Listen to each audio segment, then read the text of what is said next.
Assalamualaikum.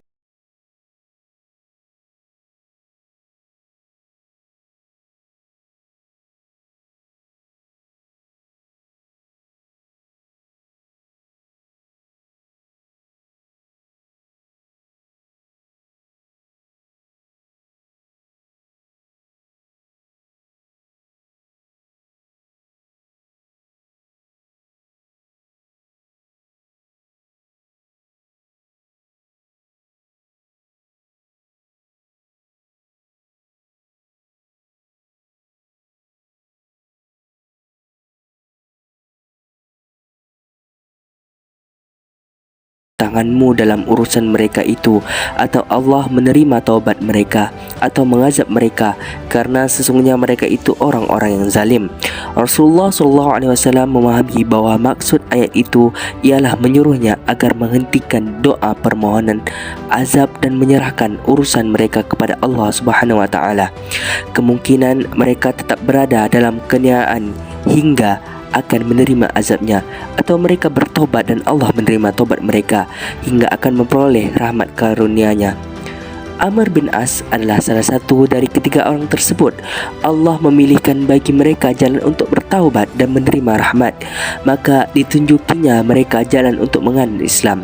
Amr bin As pun beralih rupa menjadi seorang muslim pejuang dan salah seorang panglima yang gagah berani. Para ahli sejarah menggelar Amr bin As sebagai penaklur Mesir, namun gelar ini tidaklah tepat. Yang paling tepat, Amr adalah pembebas Mesir.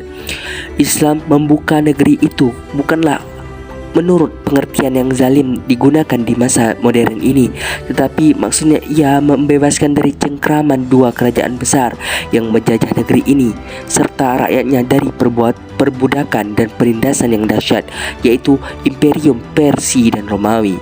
Mesir sendiri ketika pasukan perintis tentara Islam memasuki wilayahnya merupakan jajahan dari Romawi, sementara perjuangan penduduk untuk menentangnya tidak membuahkan hasil apa-apa.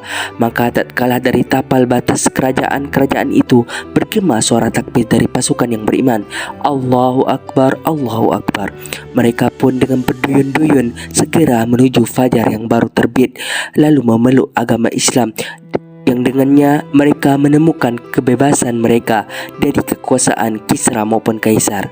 Jika demikian halnya, Amr bin As bersama anak buahnya tidaklah menaklukkan Mesir.